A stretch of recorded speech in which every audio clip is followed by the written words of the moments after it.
함께 만드는 언론 미디어 협동조합 여기는 국민TV 함께 만드는 언론 미디어 협동조합 여기는 국민TV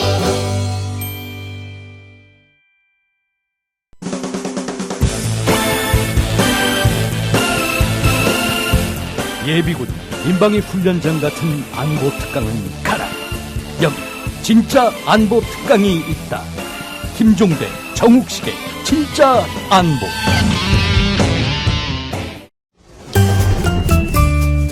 귀로만 듣던 국민TV의 팟캐스트를 이제 보이는 라디오로 시작합니다. 국민TV 광고를 모집합니다. 조합원과 비조합원 여러분, 자신이 속해 있는 기업과 사업체, 그리고 알리고 싶은 모든 것들 다 좋습니다. 광고를 원하시는 분은 신청해주세요. 홈페이지 kukmin.tv, 국민.tv 또는 지역번호 02-3144-0933번으로 연락주세요. 여러분의 많은 참여 바랍니다.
청취자 여러분들 안녕하십니까? 그리고 시청자 여러분 안녕하십니까?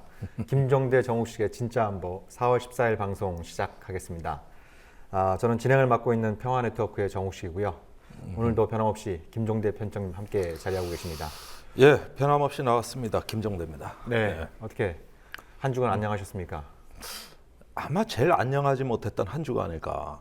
언제 좀 지난 안정하셨나요? 주말부터 오늘까지 터진 뉴스를 보라고요. 네. 예. 도대체 주말도 아주 정신없었어요. 아니, 뭔 대한민국에 뉴스가 이렇게 많습니까? 그러니까요. 네. 이건 뭐 아주 한국 사회가 어떤 질풍노도와 같은 태풍의 한 중심에 와 있는 것 같습니다. 네.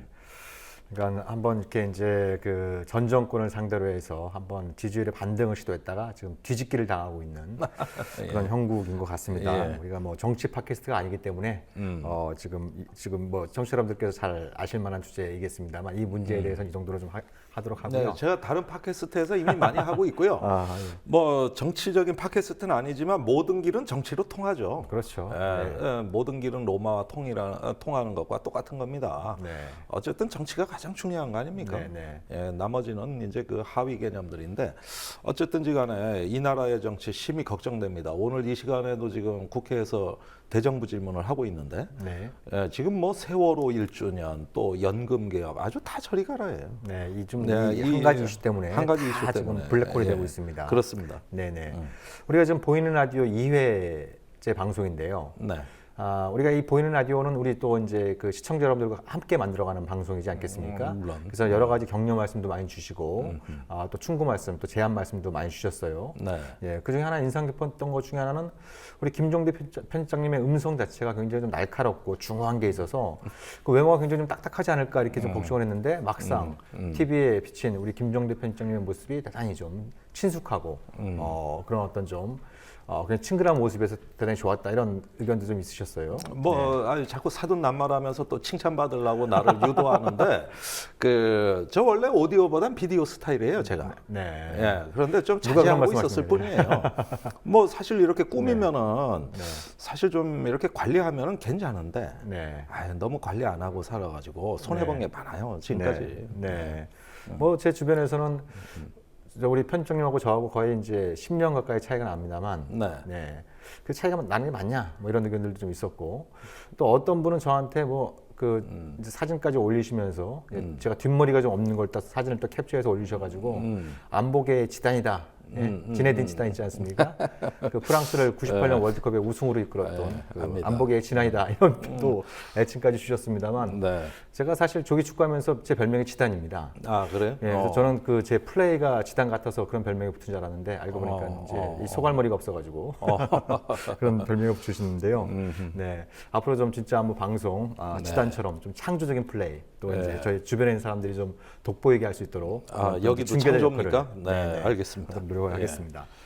자, 우리가 좀 우스갯소리로 방송을 시작했습니다만 이 벌써 이제 이번 주가 세월호 침몰 1년째가 되는 그런 한 주입니다. 예, 그렇습니다. 그래서 정말 많은 국민들을 슬픔과 충격에 빠뜨린 아주 안타까운 사건입니다만 1년이 지나도록 해결된 게 아무것도 없다고 해도 과언이 아닌 상황이에요. 그렇죠. 뭐 아직 국회 특위는 식물 특위고요. 네. 뭐 회의 한 번을 제대로 했습니까? 기관 보고를 제대로 받아봤습니까? 아니면 자료 검증을 제대로 해봤습니까? 네. 사실 저거는 지금 식물 특기나 마찬가지고 네. 아주 정부가 제대로 조져놨다고 해도 과언이 아니에요. 네. 이러려면 왜 만들었을까? 네. 또 앞으로 이 어떤 세월호에 대한 어떤 그 유족과 생존자들의 가장 큰 바람은 압도적 1위가 진상규명입니다. 그렇죠. 예, 뭐 배상, 보상, 추모 이거 사실은 다 둘째 문제고. 네네. 왜 죽었는지 좀 알고 싶다. 네. 여기에는 따라오는 질문들이 많습니다. 네. 그렇다면은 인간이 진실에 관한 그 욕망 자체는 억누를 수가 없거든요. 예. 그것을 알므로써 이제 해원이 된다 그러죠. 한이 풀어지는 거거든요. 이건 누구를 미워하고 응징하기 위한 진상규명이 아닙니다. 역설적으로 우리가 정말 진상을 규명할 수만 있다면 또 진실을 말할 수만 있다면은 용서하겠다는 어떤 그렇죠. 메시지도 미리 보내줄 필요가 있어요. 그렇게 함으로써 정말 마음에 어떤 인간의 양심이 어떤 그 하나의 이 사건에서 우리가 실체에 접근하는 어떤 그 안내자가 되기를 이렇게 바란다면 왜 국민 통합이 안 될까요? 왜 유족이 반발하겠습니까? 이거는 사회가 다 통합될 수 있는 하나의 우리 사회의 어떤 가치 또 그 격을 테스트하는 시금석입니다. 그런데 여기서 무너졌다. 돈 먹고 떨어져라. 대학 특례 입학 해주는데 뭐가 이 정도면은 많이 해준 거 아니냐. 이런 식으로 한다면은 이것은 사실은 그 피해자들을 사람으로 본 것이 아니라 금수로 보는 것과 마찬가지고 그 하나의 어떤 그 같이 가야 될 어떤 동반자가 아니라 객체 타자화하는 거거든요. 대상화하는 거죠. 지금 그런 시도가 결국 오늘날 세월호 1년에 나타나는 여러 가지 어떤 우리 사회 갈등의 핵심적인 원인이다. 이래도 과언이 아니죠. 네, 그렇죠. 그러니까 지금 이 순간에도 많은 유가족분들 또 이분들과 함께하는 시민 여러분들이 광화문 일대에서 단식 농성을 하시고 산보일배를 하시고 삭발을 하시고 이런 모습들을 보면서 너무나도 이렇게 안타까운 심정을 금할 수가 없습니다. 근데 이거를 대하는 이 충격적인 사건을 처음 발생했을 때 초기에 정부와 여당이 보였던 모습하고 1년 가까이 지난 오늘날 보여주는 모습이 너무나도 달라지고 있지 않습니까? 그때 이제 선거를 앞두고 그 새누리당에 출마했던 많은 분들이 정말 모든 것을 바꾸겠습니다. 눈물로 읍소를 해서 선거를 치렀던 그런 사람들이 뭐 세금 도둑이니 이제 세월호 장사 좀 그만하라는 등 뭐 그리고 또 이제 그 특별조사위원회의 사실상 기능을 좀 무력화시키고 이제 그 어떻게 보면은 조사 대상에 돼야 될 동무원들에게 칼자를 쥐어주는 그런 시행령을 또 밀어붙이려고 하고 이런 모습들을 보면서 참 이 대한민국 자체가 침몰하고 있는 것이 아닌가 이런 또 좀 우려를 금할 수가 없는 것 같아요. 대한민국의 양심이 침몰하고 있죠. 사실 이런 식으로 세월호 문제를 더 이상 끌는다면 또 어떤 뭐 마지못해 선체를 인양하는 걸 검토하는 듯한 이런 식의 어떤 성의 없는 태도라고 한다면은 우리 사회의 한 양심의 한 축이 이제는 붕괴되고 침몰을 하는 겁니다. 계속 무너져가고 있는 거죠. 어떻게 복원해야 되겠습니까? 다시 초심으로 되돌아가서 우리가 이걸 누구를 미워하고 책임을 묻기 위한 것을 초월해서 정말 진실을 알고자 하는 이러한 순수한 마음에 어느 정도만 우리가 진정성을 보인다면 이 문제 해결 가능합니다. 네네. 사실 돈 드는 문제? 아니 지금 뭐 우리가 저기 방산 비리에서 또 자원 외교 비리에서 이런 돈 얘기에 비하면은 사실은 이거는 그렇게 큰 돈이라고도 할 수가 없고 그렇죠. 우리의 양심에 빚진 것을 처리하는 비용으로 보자면은 그렇게 아까운 비용 아닙니다. 네네. 예, 그런 점에서 좀 발상의 전환이 있어야 되겠습니다. 네. 그러니까 자꾸 돈 문제를 얘기하는 거 보면은 그것도 뭐 정부가 앞장서 그런 모습 보면은 참 아유 이걸 도대체 어떻게 바라봐야 되는지 한숨이 나올 수밖에 없는 것 같고요. 그리고 이걸 대하는 대통령의 태도도 좀 지적을 안 할 수가 없을 것 같습니다. 네. 네, 그러니까 지금 4월 16일 날 그러니까 침몰 당일 오후에 중남미 순방에 나가서겠다라고 좀 발표가 나오지 않았습니까? 네. 이걸 보면은 정말 그 중남미 순방이 그렇게 그 시급한 사안인지 뭐 하루 이틀 일정 조정이 불가능한 것인지 이것도 좀 따져봐야겠습니다만 제가 좀 삐딱해서 생각해서 그런지 모르겠습니다만 대통령이 이 세월호 참사를 대하는 태도, 네. 그 유가족들을 대하는 태도를 보면은 예를 들어 이제 한 달여 전에 있었던 그 마크 리퍼트 주한미국 대사 피습 사건 때 네. 대통령이 해외 순방 중에 직접 전화도 걸고 귀국하자마자 공항에서 바로 세브란스 병원 가서 또 이제 문병을 가고 네. 그리고 얼마 전에 이제 리카뉴 그 이제 싱가포르 총통이 사망했을 때도 예정에 없던 이제 그런 장례식에 참석도 하고 이런 모습에 비춰볼 때 이 대한민국 국민 300명이 넘은 사람들이 또 그 가운데 9명은 아직 차가운 바닷속에 있는 이런 어떤 상황에서 그 당일날 외국에 나가신다라는 얘기를 듣고 도대체 저분은 누구의 대통령인가 어느 나라의 대통령인가 이런 또 이제 한탄을 금할 수 없는 것 같아요. 사실 그런 일련의 현상, 어떤 정보가 보여주는 것을 우리는 어떻게 이해해야 되겠습니까? 제가 여기서 한 가지 그 책을 권해드리고 싶은데 미국의 시민운동가인 레베카 솔릿이라는 사람이 쓴 책이 하나 번역돼 있습니다. 이 폐허를 응시하라. 네. 예, 재난에 관한 어떤 탐구입니다. 모든 어떤 재난 현장을 다 다니면서 연구를 했죠. 근데 이 책에서 이 사람이 제시하는 아주 중요한 개념이 하나 있어요. 네. 바로 엘리트 패닉이라는 개념입니다. 네. 우리는 어떤 사회적인 재난이 벌어지면은 먼저 그 재난의 피해자, 즉 어떤 시민들이 패닉에 빠질 거라고 생각을 합니다. 네. 그런데 이 사람이 보는 시각은 그게 아니에요. 어떤 재난 현장을 다니면서 보면은 시민들은 그런 재난 속에서도 꿋꿋하게 어떤 자기 공동체의 가치를 유지하고 있는데 혹시라도 책임을 추궁당할까봐 두려워하는 정부 엘리트들이 먼저 패닉에 빠진다는 겁니다. 네. 네. 그렇게 되면 어떻게 될까요? 어떻게든 그 자기에게 쏟아질 책임 추궁을 회피하는 전략을 구사하게 됩니다. 네. 그런데 이제 그 우리 보수 정권을 보면 참으로 특이한 게 있어요. 어떤 재난 사태에서 대통령이 사라지고 없다는 겁니다. 네. 예를 들면 천안함 그 사건이 2010년 3월 26일 날 일어났죠. 그런데 이명박 대통령의 첫 담화가 57일 지난 네. 그해 5월 24일 날 나옵니다. 5.24 조치를 발표하면서 그렇죠. 네. 이게 57일 지났어요. 네. 연평도 포격 사건이 터진 거는 그해 11월 23일입니다. 네. 근데 대통령 첫 담화는 그 뒤에 7일이 걸렸어요. 네. 그때 가서 처음 국민과 내 생명과 재산을 보호하지 못했다. 죄송하다. 이렇게 나갔습니다. 네. 자, 뭔 사건이 터지면 대통령이 도망가. 네. 어디로 가고 없어요. 박근혜 대통령은 어땠습니까? 이 그 팽목항에서 이제 그 참사가 벌어지고 나가지고 국민들 앞에서 그나마 자기 입장을 밝히고 나선 것은 물경 6일인가 지나가지고 그 국무회의에서 앉아서 담화 발표하는 거 네. 이거였습니다. 네. 자, 왜 그 지도자는 재난의 현장에서 무언가 앞장서지 못할까요? 우리가 그렇게 욕하는 조지 부시는 9.11 테러가 난 당일 하루 동안 네. 대통령 담화 3번 발표하고 그 뒤에 사흘 동안 11번 TV에 나옵니다. 네. 그래서 직접 정부를 자기가 리더하면서 이 재난 사태를 수습할 수 있는 리더십을 직접 발휘하거든요. 이때 대통령 지지율이 90%까지 올라갑니다. 네. 자, 그런데 반면에 뉴 올리언즈 사태 때 조지 부시는 사라지고 없었습니다. 카트리나 참사 때요. 카트리나 네, 참사 네, 때 네. 이때는 완전히 최저의 지지율로 네. 미국 역사상 최저의 지지율로 네, 추락합니다. 네. 국민이 무엇을 원하겠습니까? 대통령이 죽은 사람 살려내라고 한들 그래서 대통령이 살려낼 수 있습니까? 또 대통령이 다 책임질 수 있습니까? 아니거든요. 네. 어떻게 보면은 대통령이 이걸 다 책임지라고 하는 요구도 무리가 있어요. 그렇죠. 그러나 대통령의 본질이 있습니다. 대통령직이라는 그 직책의 본질은 뭐냐 하면은 우선은 그 저기 국민들 눈물을 스스로 닦아주면서 이 재난에 굴복하지 말자. 내가 먼저 앞장서겠다. 네. 우리 함께 가자. 이러면서 추스리고 통합하는 거. 이거를 리더라고 하는 거고 우리나라에선 대통령이라고 하는 건데 뭔 사건만 터지면 없어지는 한국 대통령들. 이거 어떻게 된 겁니까?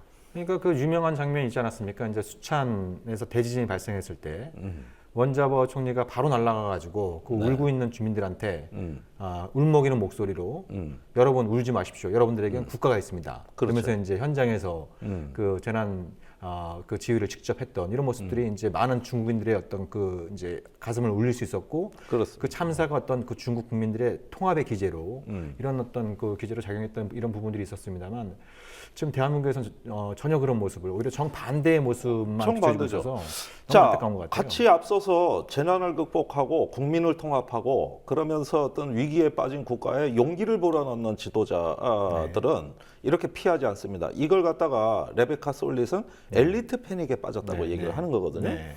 자, 그런데 전쟁이 나면 어떻게 될까요? 이런 지도자들이 우리 함께 앞서서 같이 싸울 수 있겠습니까? 또 한국 전쟁 때 실제 대통령 그랬습니까?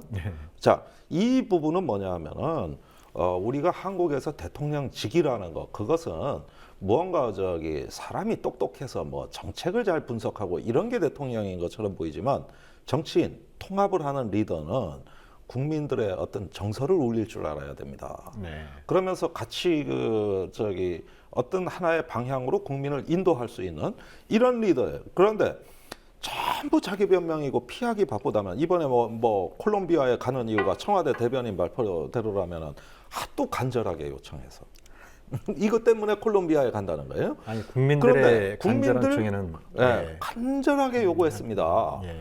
그렇다면 왜 못 만날까요?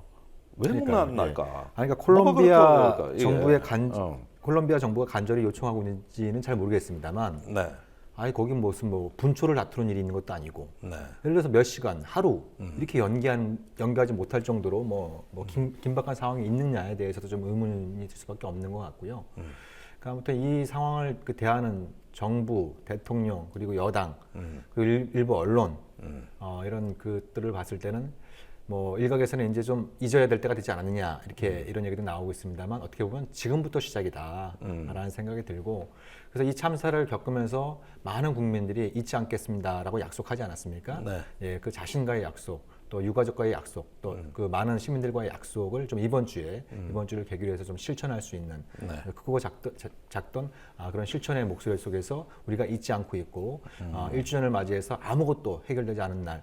이제 다시 시작하겠다라고 하는 그런 결의를 모을 수 있는 그런 연대를 모을 수 있는 그런 좀 한 주가 되었으면 하는 바람입니다. 네. 네. 그리고 그 이제 이 세월호 참사를 겪으면서 일종의 이제 좀 그 많이 거론됐던 표현도 있지 않습니까? 뭐 골든 타임이다, 유명했죠. 예. 평형수다 이런 예. 그 얘기들이 많이 있습니다만 최근 몇 년 사이 특히 이제 작년 올해 거치면서 한국 외교가 골든 타임을 놓치고 있는 것이 아니냐, 평형수로 이뤄가고 있는 것이 아니냐 이런 좀 우려의 목소리들이 많이 나왔습니다. 근데 이런 우려의 목소리가 나오던 차에 애쉬턴 카터 미국 국방장관이 일본과 한국을 다녀갔습니다. 네. 그래서 이게 뭐 이제 보도가 나올 때쯤에서 이제 그 이제 공연이 됐습니다만 성완종 전 회장의 그 리스트가 이제 공개되면서 이제 모든 이슈를 다 덮고 있습니다만 우리가 또 이 문제를 또 안 찾아볼 수가 없습니다.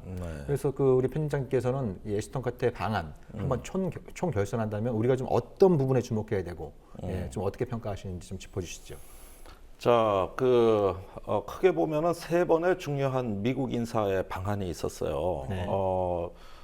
마틴 템프시 그 미 합참의장이 다녀간 직후에 사실 에스틴 카터 미 국방장관이 온 것이고 또 때마침 이제 존 케리 미 국무장관도 방한을 하게 된 겁니다. 그런데 이런 일련의 어떤 미국의 숨가쁜 행보, 아주 긴박하고 발빠르게 무언가 돌아가는 듯한 느낌이 도대체 이게 요즘 뭐 이란 핵협상 타결하기도 바빴을 건데, 그죠? 예, 중동의 IS 사태 처리하기도 바쁜 사람들이 아시아를 이렇게 순방하면서 연이어 쏟아져내는 어떤 메시지는 어떤 21세기의 미국의 패권이 어디로 향하는가에 대한 좋은 시금석이 됐다고 봅니다. 사실 한국뿐만 아니라 일본까지 이제 더불어 순방하면서 일관되게 준 메시지가 무엇일까 곰곰이 생각을 해보면은 이제는 아시아로의 회귀 전략이 말뿐이 아니라 실제적인 행동을 통해서 그 행동은 뭐냐? 어떤 미국이 현재 가장 자랑하고 싶은 최첨단 무기를 아시아 태평양에 전진 배치함으로써 하나의 동맹과 더불어서 어떤 재균형, 뭐 이건 말이 어려서 그렇지 간단한 거예요. 중국 견제예요. 네. 중국이 떠오르는 중국을 차단하는 이러한 일련의 시스템을 시급히 지금 무언가 곧바로 이런 어떤 그 시스템을 이제 완결하겠다는 이런 명확한 의사 표시고 하나의 결의의 과시라고 저는 생각을 합니다. 사실 개발돼서 실전에 배치되지도 않은 무기를 벌써 배치를 거론하는 거 보고 전 상당히 놀랐어요. 그다음에 새로 스텔스 전폭기를 개발하고 있다는 거 아닙니까? 예, 이거 우리 국민들한테 많이 생소한 무기 체계도 거론하면서 또 아직까지 개발 중인 스텔스 전투기 전진 배치까지 거론하면서 이렇게 어떤 미국의 어떤 힘이 아시아로 전진 배치된다는 것을 얘기하는 것은 중국에 대한 경고입니다. 예, 그 중국에 대한 경고와 더불어 동맹국에 따라오라는 신호와 메시지죠. 그런데 뭐 우리가 우려했던 구체적으로 사드냐 아니냐 이런 논란 자체는 제가 보기엔 별 의미가 없었어요. 그것보다는 하나의 어떤 그 전략적인 구상 속에서 그 사드는 언제든지 들어올 수 있는 하나의 콘텐츠에 불과하다는 거. 또 어떤 그 미국의 유리한 시점을 잡아가지고 그때 가서 생각해도 늦지 않다는 짐짓 여유도 부린 것이죠. 그렇죠. 그러니까 뭐 지금 당장 들어오지도 않을 사드 가지고 이것이 마치 뭐 국가의 생존을 좌우하는 것처럼 우리도 얘기할 필요는 없습니다. 더 큰 그림이 있기 때문에 그걸 봐야죠. 사드를 보는 것은 손가락입니다. 그러나 이 큰 그림을 보는 건 달을 보는 거거든요. 그런 점에서 이번에 저는 굉장히 인상 깊게 미국의 중요 인물들의 아시아 순방을 봤다고 할 수 있겠고요. 사실 또 MD 문제는 정 대표가 유심히 이제 또 관찰을 했을 건데 생소한 용어도 몇 개 나온 것 같죠. 그러니까 지금 편집장님께서 중요한 말씀을 해주셨어요. 그러니까 이제 길게는 한 1년 동안 또 특히 이제 최근 몇 주 사이에 이제 온통 사드 이러지 않았습니까? 근데 이건 빙산의 일각인 거고, 이제 뭐 장기나 어떤 바둑에 비유하자면 미국이 이제 하나의 수를 두면서 큰 그림을 그리면서 사드를 언제 어느 곳에 둘 것이냐 일종의 이제 그 한 수의 의미이기 때문에 이게 어떤 한미 관계나 이 동북아 안보 정세의 모든 것이냐, 뭐 이렇게 이제 좀 언론에서 이제 과대 포장하는 거에 대해서는 우리가 좀 경계를 할 필요가 있는 것이고, 정작 그러다 보니까 사드 논의가 없었다 그러니까 이 국방장관 회담이 별 중요성이 없었던 것처럼 별로 이제 보도도 안 되고 이런 양상이 벌어지고 있는데요. 그래서 먼저 사드 얘기를 잠깐 좀 짚어보면 그래도 뭐 짚어볼 필요가 있다고 생각하는데 애쉬턴 카터가 이제 얘기한 건 그거죠. 아직 생산 중이다. 인 프로덕션.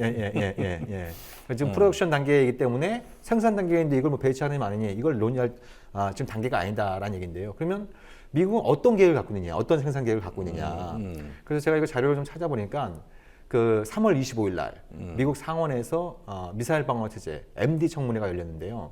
여기서 이제 이제 미사일 방어국, 그러니까 펜타곤 산하의 MD를 총괄하고 있는 미사일 방어국 국장이 나와서 한 얘기는 이제 올해까지 5개 포대, 사드 포대를 5개로 늘리고 지금 현재 4개인데 5개로 늘리고 2017년까지 7개로 늘리겠다라고 발표를 했습니다. 그럼 왜 이렇게 이제 그 생산 속도를 높이냐 그러니까 현지 사령관들이 서로 달라고 아우성이다. 아우성이다.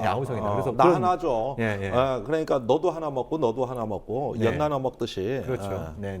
그러니까 특히 이제 주한미군 사령관이 공개적으로 굉장히 강하게 요구를 하고 있는 상황이지 않습니까? 그렇죠. 그래서 현지 사령관의 요구를 충족시키려다 보니까 이 지금 생산 속도를 높이고 있다. 그래서 이제 그것이 이제 의미하는 바는 이르면 올해 10월, 늦어도 내년부터 이제 미국이 이제 생산됐으니까 또 이제 그 요원들 훈련 거의 마무리 단계에 있으니까 이거 이제 배치를 한번 타진하겠다 이렇게 나올 가능성이 좀 있다라고 보여지고요. 그리고 더욱 중요한 부분은 일종의 이게 성동격소의 측면도 있다라고 저는 보여집니다. 그러니까 온통 사드 갖고 막 시끄러운데 미국이 추구하는 통합 MD의 본질은 조금 다른 맥락에서 진행되고 있는 것이 있다. 뭡니까? 그거는 바로 이제 그 일종의 이제 그 해상 MD, 그러니까 이지스 탄도미사일 방어 체제라고 하는 해상 MD 체제가 오히려 더 미국의 지금 한미일 3자 결속의 핵심적인 어떤 요소를 삼고 있는 것이거든요. 근데 이 부분 관련해서는 논의가 상당히 좀 가속도가 붙고 있다는 느낌을 좀 받았습니다.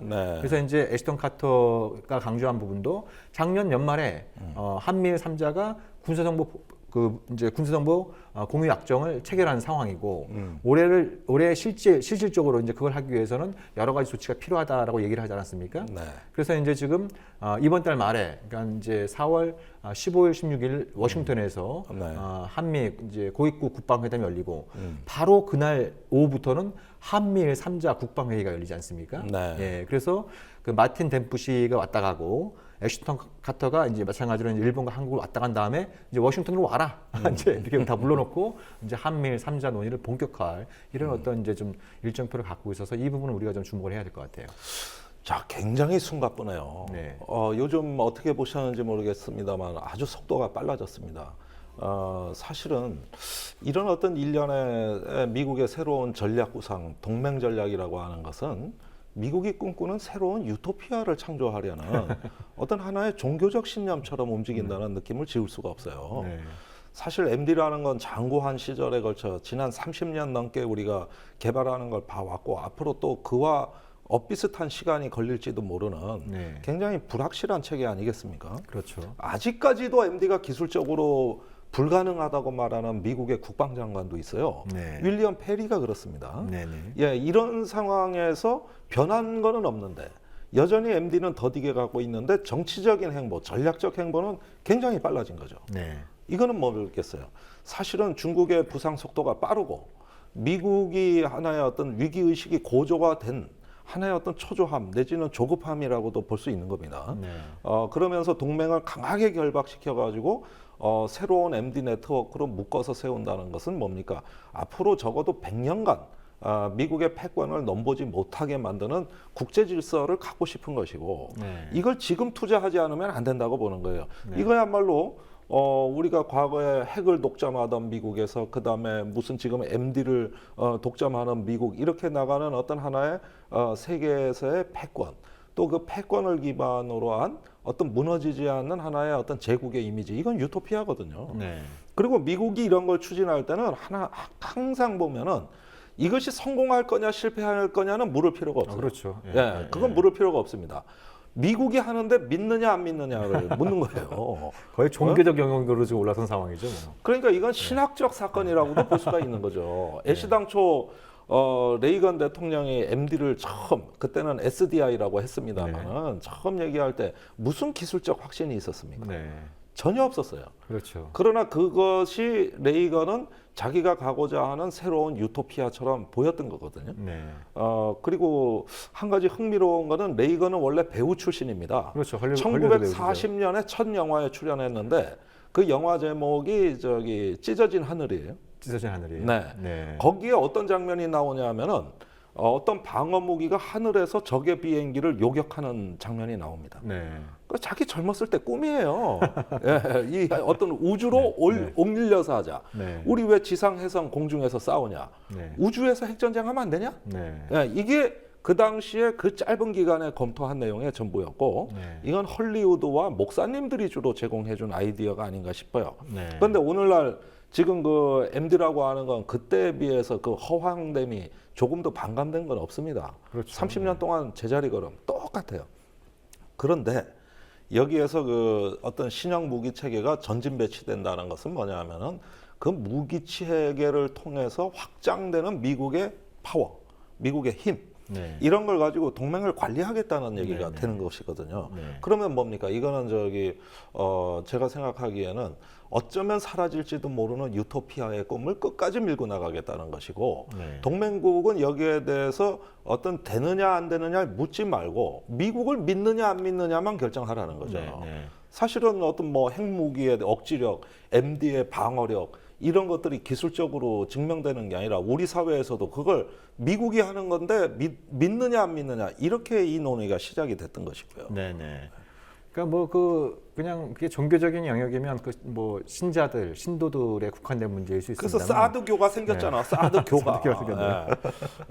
그러니까 언론에서는 그 관련해서 이제 이게 북한의 핵미사일을 잡을 수 있느냐 없느냐 이걸 또 여론조사까지 벌이고 있고 뭐 이런 어떤 상황들이 발생하고 있습니다만 그러니까 우리가 MD, 뭐 사드에게 여러 차례 지적을 하지 않았습니까? 네. 근데 이제 여기서 이제 이게 전략적으로 큰 그림이라고 하는 것이 어찌되었든 미국은 MD를 고리로 삼아서 한미일 삼각동맹으로 가자 이런 그 메시지지 않습니까? 네. 근데 여기 일로 가는데 계속 걸림돌이 되고 있는 게 하나 있어요. 예? 한일 관계이지 않습니까? 그렇죠. 예, 한일 관계. 과거사, 역사 네. 문제, 네. 이런 갈등이죠. 저는 카터가 일본에서 이제 과거는 있고 미래로 나가는 게 더 중요하다는 말을 한 걸 들었어요.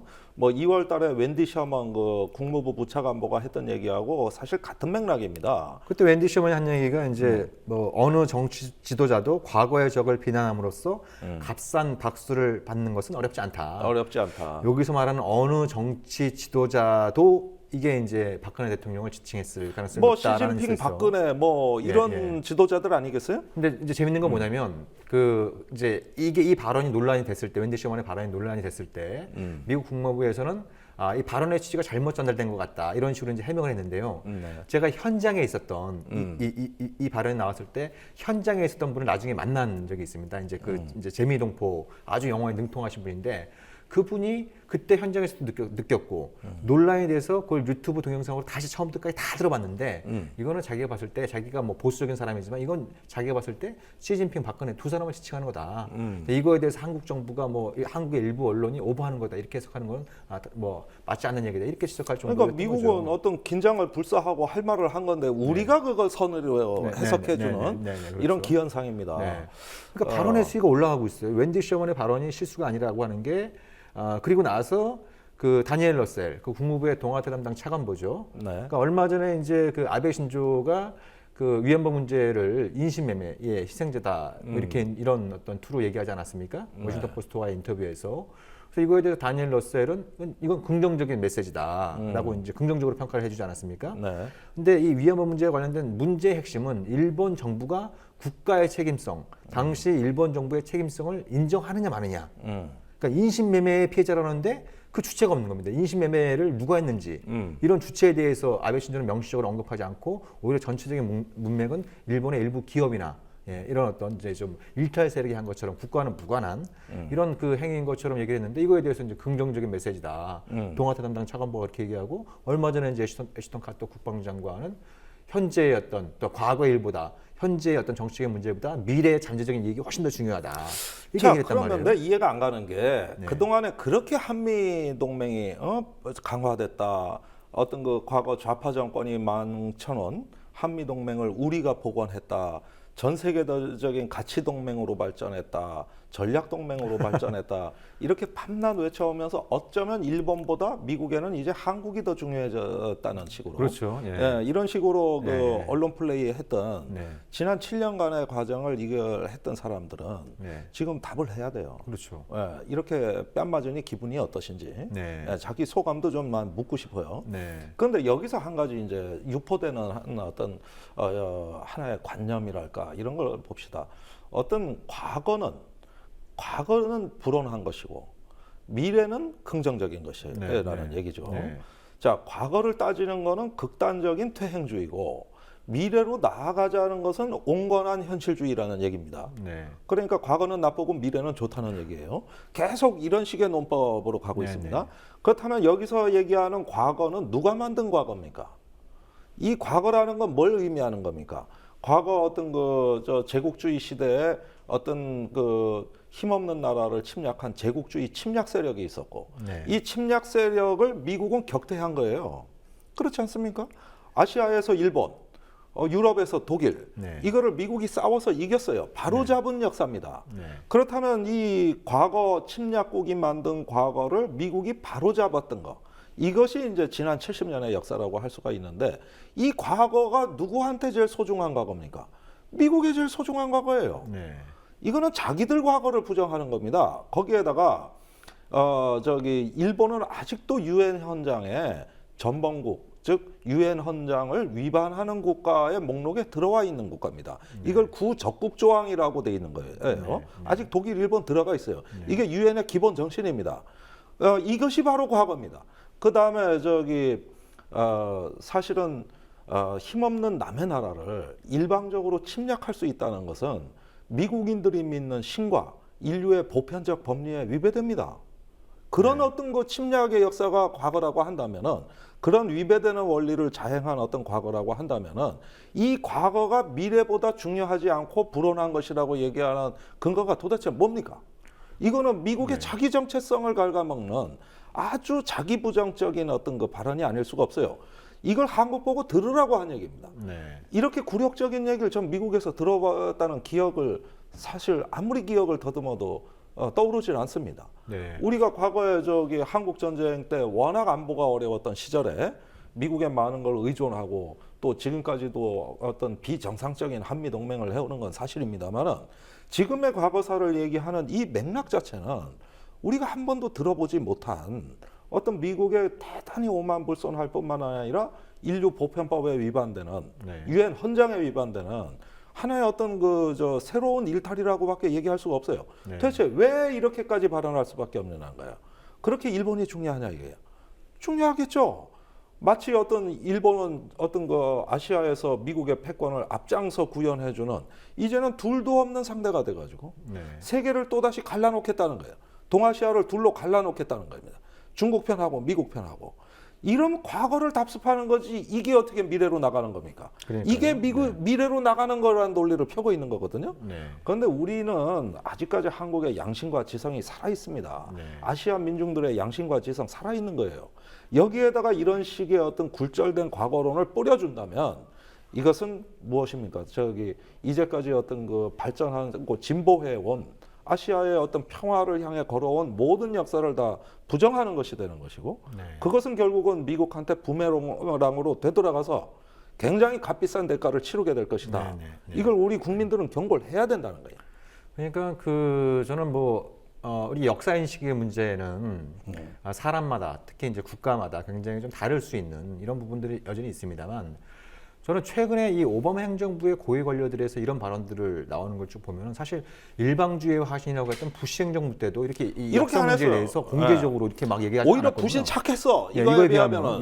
그러니까 이게 이제 당장 시급한 어떤 중국의 부상에 대해서 조급증을 내면서 빨리 한미일 삼각동맹을 만들어야 된다. 우리가 그게 정말 우리의 미래가 되어야 되냐에 대해서 따져봐야 되는 문제입니다만 아무리 그 문제가 이제 조급하게 느껴진다고 하더라도 동맹국인 한국 국민들의 정서는 전혀 아랑곳하지 않고 그러니까 기본적으로 미국의 역사 인식이 아주 근본적인 문제가 있는 거죠. 그 이유 중에 하나는 제가 판단하기에는 국내에서 미국과 많은 이제 교류를 하고 있는 분들, 또 언론 이런 쪽에서도 미국한테 잘못된 메시지를 전달하는 부분들이 있다라는 것이죠. 그러니까 아까도 말씀드린 것처럼 미국 고위 관료가 이런 발언들을 했을 때 그거에 대해서 해명하기 급한 게 우리 정부이고 우리 언론이고 이거에 대해서 비판적인 얘기를 하면 이게 한미 동맹을 해치는 것처럼 이제 호도가 되고 이래 버리면 미국 고위 관료 입장에서는 한국 국민들끼리 알아서 대리전을 치르니까 아니 과거 역사를 부정하는 거는 비단 미국뿐만이 아니에요. 지금 우리 어떤 정말 어떤 민초들이 피와 눈물 어떤 고통과 한숨으로 읽어온 한국 현대사 그 자체도 우리가 왜곡하는 경향이 많은데 그렇죠. 사실 이 일본 식민지에서 지금 민주화에 이르기까지 이 나라가 소수 특권층의 어떤 전유물도 아니고 자기들의 어떤 그 성스러운 제국도 아니고 이거는 그야말로 이 한반도 민중이 사는 집이란 말입니다. 여기에서의 역사를 우리 스스로는 부인 안 합니까? 그러면 광주 민중항쟁 기념식에서 임을 위한 행진곡 왜 못 부르게 합니까? 이제는 제주도 4.3 항쟁 기념식에서 잠들지 않는 남도 노래 못 부르게 한다는 거예요. 지들 역사로 가져가겠다는 얘기입니다. 이거는. 그렇다면은 이 역사에 대해서 이렇게 시건방지고 이렇게 진정성 없이 까부는 태도들 가지고 어떻게 그런 자들이 미래로 나갑니까? 그렇죠. 미래로 나간다는 것은 과거와 떨어진 미래가 아닌 거예요. 그 연장선으로 미래가 있는 겁니다. 그 미래는 또다시 동아시아 평가르고 그렇죠. 냉전식으로 갈라져 싸우면서 다시 과거로 돌아가는 미래가 아닙니다. 서로 자유롭게 소통하고 경제적으로 상호 의존하면서 교류하고 같이 우리 인간이 만들어낸 부와 행복을 공유할 수 있는 한때 토마스 프리던이 얘기한 평평한 세계, 즉 플랫 월드 이걸로 나가가지고 하는 게 냉전 이후에 우리의 꿈이었어요. 오늘 편성에 멋있는 말씀 여러 가지 나오는데요. 나 원래 이래요. 그런데 이게 미래가 아니고 평가르는 미래로 가는 게 과거로 가는 거지 어떻게? 그것도 또 남의 나라 침략한 제국주의를 답습하는 이런 그 중에서도 나쁜 그러니까, 과거를 예. 얘기하는 것이지. 우리가 어떻게 불행했던 미래입니까? 불행했던 과거사에 어떤 책임을 전적으로 뭐 일본한테 지운다든지 또 미국한테 전가한다 이런 건 아닙니다만 어찌되었던 지난 세기 우리가 그 20세기 불행한 역사의 그 아주 중요한 씨앗은 미국이 필리핀 지배를 받으려고 일본하고 가스라테프트 밀약을 맺었던 데에서 이제 중요하게 비롯된 것이고 올해가 분단 70년입니다만 그 분단이라는 것도 자체도 미국 장교 둘이서 그냥 내셔널 지오그래픽 지도 놓고 그냥 383을 그어버리면서 거기서 비롯된 측면들이 있는 것이고 네. 오늘날 여전히 한일 관계에서 아주 큰 문제가 되고 있는 독도 문제 같은 경우에도 미국이 그 전후 체계인 샌프란시스코 조약에 그걸 애매모호하게 처리하는 바람에 이 분쟁의 씨앗을 갖다가 남겨놓는 네. 이런 어떤 부분들이 있지 않습니까? 미국이 그렇다고 한다면 적어도 좀 일말이라도 좀 미안한 한국 국민들에 대해서 미안한 감정을 좀 갖고 있는 거 아닙니까? 난 그것까지 바라지도 않아. 그냥 그것까지 바라지도 오히려 않는데 거꾸로, 왜 계속 염려를 해야 되는 미국이 거예요? 한국에 그 지원해주는 안보 지원이 얼마인데 한국은 프리라이더 무임승차 아니냐 니들은 네, 네. 이런 식으로 지금 얘기를 하고 있어요. 네. 아니 미국이 안보 신세 많이 지는 거 사실이죠. 근데 보십시오. 공짜는 아니지 않습니까? 네, 네, 그럼요. 다 돈 네. 지불하는 거 아니에요. 네, 네. 우리 힘들게 벌어가지고 무상급식 안 하고 반값 등록금 안 하고 지불하는 대가입니다. 이게. 네. 그게 가치가 없습니까? 미국이 이익 보는 게 과연 없을까요? 자기들도 필요해서 하는 거예요. 그럼요. 예. 네. 그렇다면 정당한 대가는 있는 겁니다. 이거 우리 공짜로 먹자고 난 얘기 안 해. 이거 저 안보 공짜로 해가지고 어디 거저주는 놈 없나 하고 기웃거리는 건 지금 우리 군인들의 사고방식입니다. 네. 그런 사고방식도 저 찬성할 네, 수 없어요. 네. 그렇다면 지금 어떤 그 미국이 태하고 있는 태도 중에서 나는 또 미국이 하나의 어떤 초강대국이고 여러 가지 의견이 있는 나라라고 알지만 이 배후에 있는 일본의 교활한 어떤 그 네. 짓거리가 더더욱 네. 저기 눈에 거슬린다. 네. 사실 아베가 요즘 이제 뭐 미국에 가서 이제 잔뜩 똥폼 잡고 상하원 연설을 합니다. 4월 29일 이죠. 이것도 큰 네네. 사건이에요. 사상 네. 처음 있는 네. 일입니다. 일본으로서는. 그런데 그 전에 일본 외무성 홈페이지에서 한국과 자유민주주의와 시장 경제의 가치를 공유하는 국가라는 표현을 삭제했습니다. 삭제해버렸어요. 네. 그런데 이것도 내가 시건방지다고 보는 것이 뭐냐면은 일본이 언제 민주주의를 했습니까? 일본이 언제? 자민당 독재 70년 하고 그것도 부패와 각종 스캔들에 휘말려서 정권이 붕괴되니까 야당이 잠시 잡았다가 또다시 돌아갔습니다. 네. 밑으로부터의 민주주의를 해본 적이 없는 자들이 네, 네, 아 이거 네. 욕 나올 뻔했어. 요 시점에서 나 저 많이 참고 있습니다 지금. 한 번도 밑으로부터의 시민 민주주의를 자기 손으로 해본 적이 없이 네. 남의 나라가 강요한 수입한 민주주의만 해본 자들이 네, 네. 한국의 민주주의하고 비교를 해? 그러니까요. 예. 삭제를 하는 거 아주 잘했어. 네. 내가 보니까 그거는 아주 삭제 잘한 것이 우리는 우리 민주주의를 일본하고 공유한 적 없어요. 네.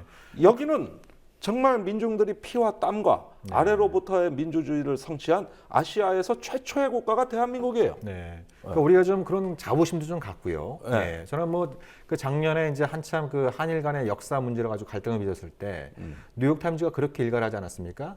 한국 정부 스스로 자국의 역사를 왜곡하면서 과연 일본한테 올바른 역사를 가르쳐라 국민들에게 일본한테 역사 수정을 요구할 수 있느냐 아주 따가운 일침을 놓지 않았습니까? 네. 그러니까 우리가 그 상대가 일본이 됐던 미국이 됐던 그 누가 됐던 간에 우리가 올바른 역사 인식을 전달하기 위해서는 우리 스스로 제대로 된 역사를 세우는 것이 아주 중요하다. 세월호부터 네. 망가뜨리는데 어떻게 그러니까요. 역사를 바로 네, 세웁니까? 이건 이거는 바로- 역사라는 거에 대해 가지고 사람들이 무서워할 줄 몰라요. 네네네. 이긴 자가 역사를 쓴다고 보는 거야. 이기고 권력을 잡으면 그게 역사라고 보는 겁니다. 네. 그러니까 이거는 저기 어떤 하나의 어떤 만인 대 만인의 투쟁, 어떤 그 하나의 어떤 지배 이데올로기로서의 역사를 얘기하는 것이죠. 네. 그러나 우리는 그런 지배 역사의 이데올로기는 생명이 짧습니다. 네. 미안합니다만은 네. 그래도 역사를 만들어가는 거는 어디까지나 민중들의 삶 속에 스며 공이다. 있는 네. 이런 어떤 디테일이 차곡차곡 쌓여서 네. 먼 훗날 그것이 가장 생명력 있게 네. 아주 완강한 생명력으로 후세에 전달이 되는 겁니다. 네, 네. 관변 논리가 어떻게 역사가 되겠어요? 네, 네, 네. 네, 그러니까 올해가 이제 그 한일 협정 50주년이 되는 해이고 올해를 미국과 일본은 한미일 삼각동맹으로 가는 원년으로 원년. 삼겠다. 그래서 작년 12월에 이제 군사작전 하듯이 처리된 네. 한미일 군사정보 공유약정을 하나의 시발점을 삼고 있고 미국 의회에서는 올해부터 한미일 3자가 MD 열심히 하고 나서 그 결과를 보고하라고 국방부 장관한테 지금 지시를 해놓은 국방수권법을 통해서 그런 상황에 있습니다. 네. 그래서 전반적으로 그 미일 양국의 입장은 한국한테 전하는 메시지는 과거를 잊고 미래로 가자 이런 겁니다. 네. 상당히 많은 뜻을 내포하고 있어요. 네. 제가 뭐 과거 미래에 대해서는 좀 전에 말씀을 드렸습니다만은 이 프로가 진짜 안보 아니야, 진짜 안보. 네. 그러면 이걸 또 안보적으로 해석을 해줘야 돼 우리가. 그렇죠. 네. 그래서 좀 알기 쉽게 말씀드려야 되겠어요. 제가 그동안 이 한미 동맹에 있어서 가장 유심히 본 것은 뭐냐면은 한미 확장 억제 위원회라는 조직입니다. 한미 확장 억제위원회. 예, 양국 국방부가 네. 저기 같이 참여해서 네. 이제 북한이 자꾸 핵실험하고 미사일 발사 시험을 하니까 네. 이걸 어떻게 억제할 것이냐를 토의하는 네. 이런 가장 중요한 조직체라고 할 수 있는 겁니다. 네. 지난 5년여 동안 가동되는 걸 봤을 때 대체로 무엇이 얘기됐느냐 보면은 우선 미사일 방어에 있어서는 하층 방어. 네. 그러니까 패트리엇 미사일이 방어하는 수준의 네. 이런 어떤 하층 방어에 관한 미사일 방어 얘기가 가장 많이 나왔다고 봐야 되겠고, 네. 둘째는 미국이 제공하는 또 확장 억지력으로서 해구산이라든가 해구산. 네.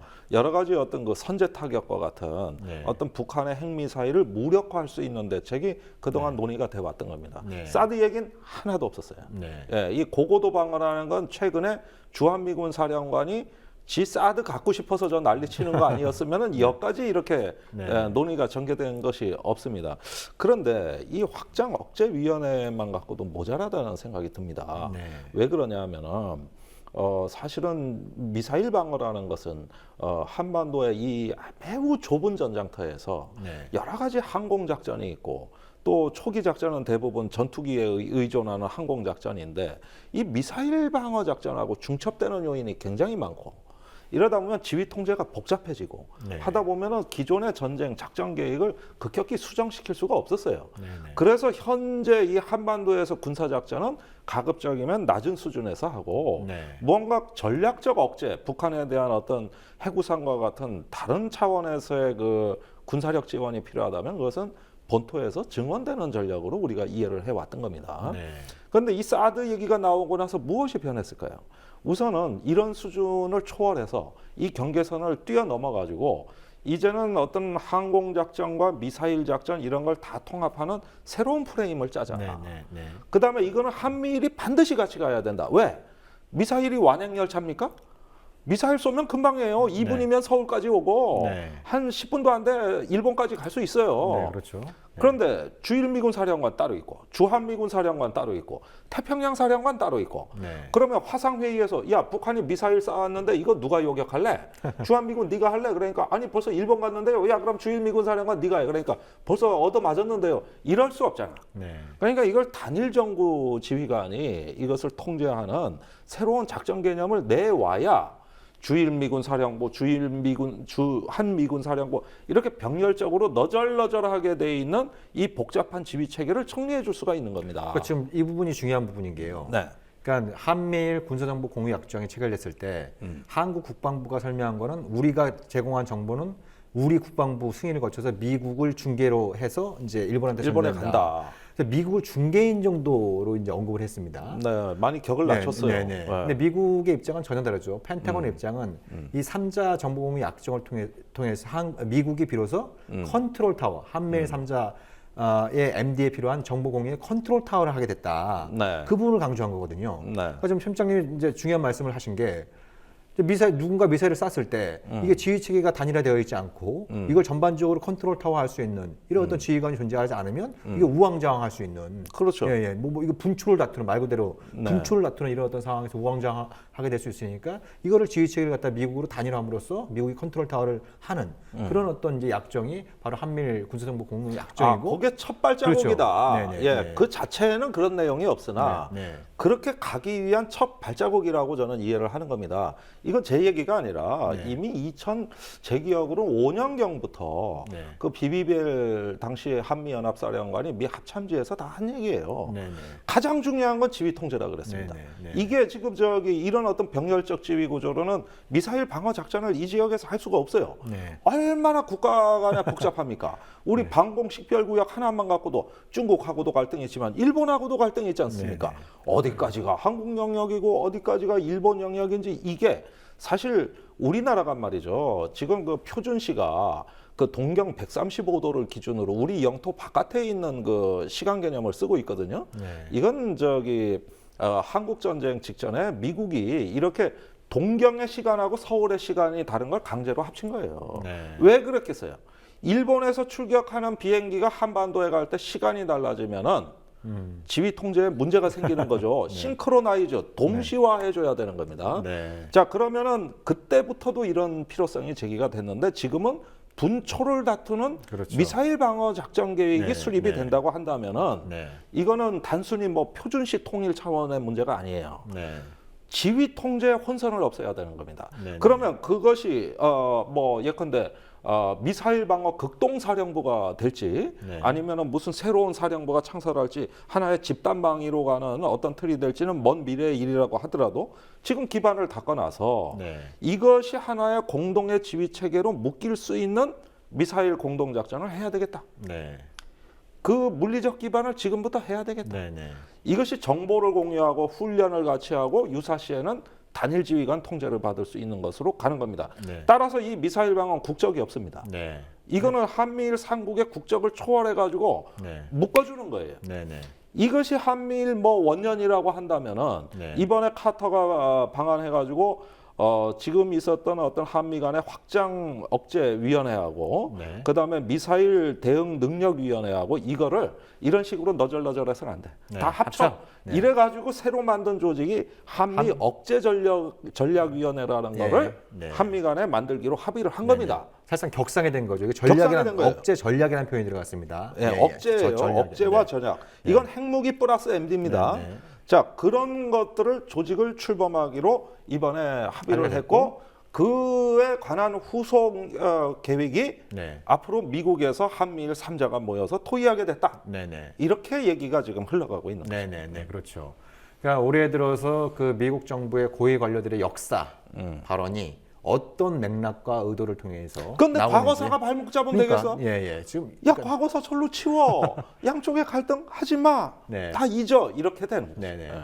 그러니까 이게 한국이 뭐 미중 관계에서 샌드위치라고 한다면 중국은 또 전혀 달라요. 중국은 이제 작년에 시진핑 주석이 왔을 때도 이제 뭐 일본의 역사 인식에 대해서 잔뜩 욕을 해놓고 네. 이제 올해 2015년이 이제 그 승전 70년이 되는 해니까 네. 베이징에서 한번 그 9월달에 크게 한번 판을 벌일 테니까 박근혜 대통령도 오셔라 이런 거 아니겠습니까?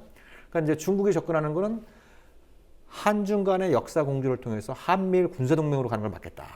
예, 이런 또 이제 그 의도를 또 좀 갖고 있는 이런 상황이 있습니다. 네. 예, 그래서 역사를 잊고 미래로 가자는 미국.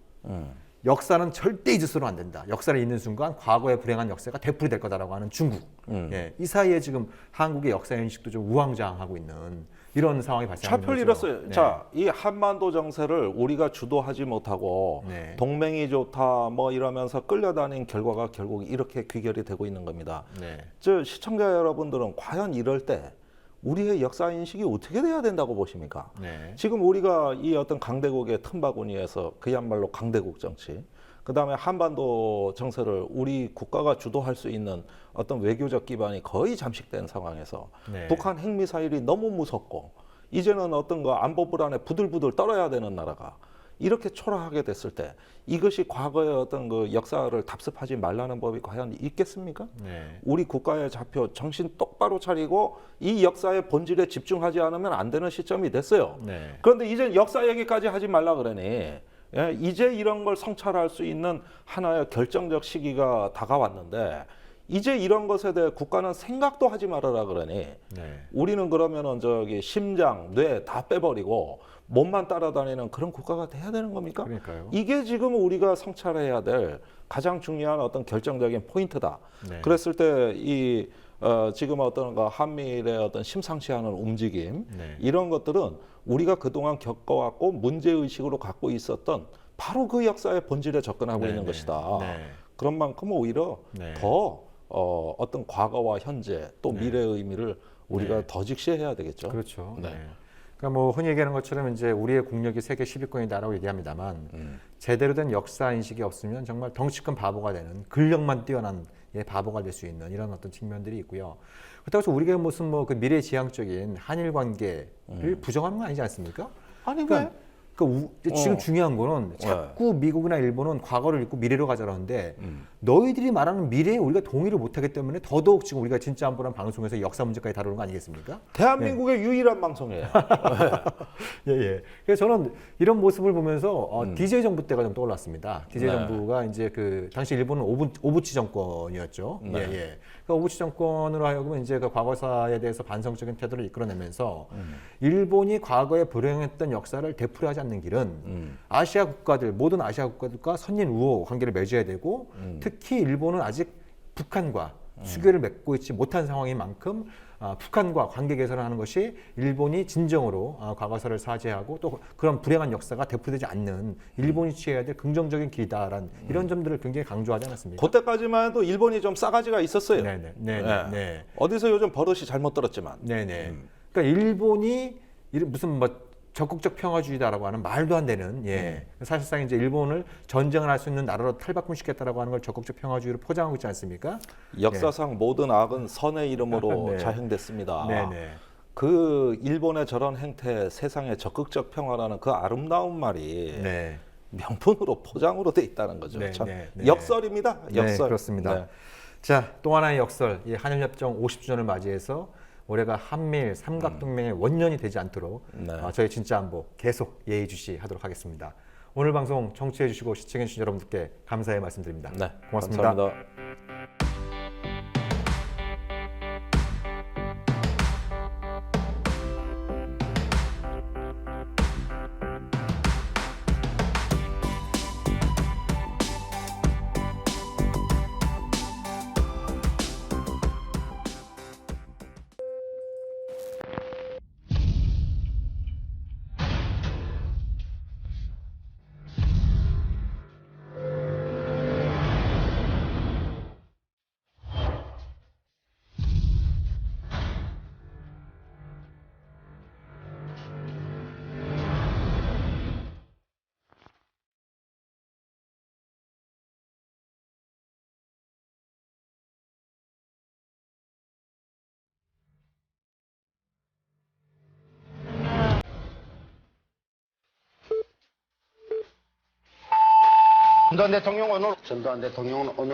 전두환 대통령은 오늘 민정당 창당 기념 박근혜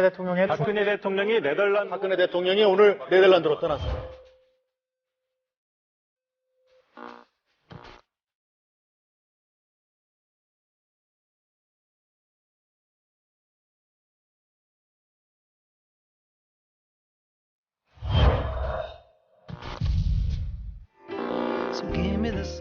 신선한 원두, 향긋한 커피가 있는 여기는 미디어 협동조합 국민 카페 온에어. 국민 모두 함께하는 공간. 국민 TV 그리고 국민 카페. 달콤한 커피에 사랑과 정성을 듬뿍 담아드립니다. 향기로운 커피가 있는 곳. 자유롭게 책도 볼 수 있고 사람 향기도 느낄 수 있는 넓은 문화 공간. 생생한 라이브 공연, 그리고 도심 속 작은 미술관까지. 낭만이 있고 여유를 즐길 수 있는 쉼터. 나눔과 사랑이 넘치는 카페. 국민 카페 온에어. 우리는 국민TV 조합원. 보기만 해도 힘이 나는 조합원.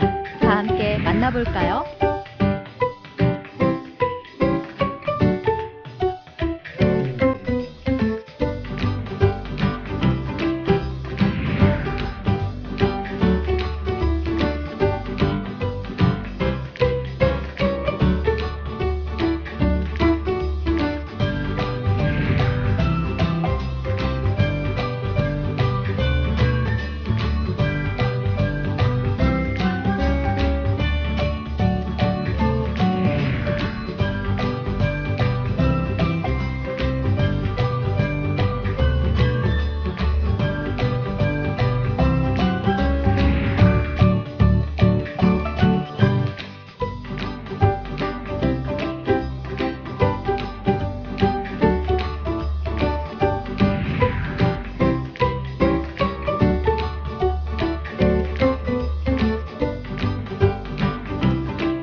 여러분도 주인공이 되어보세요.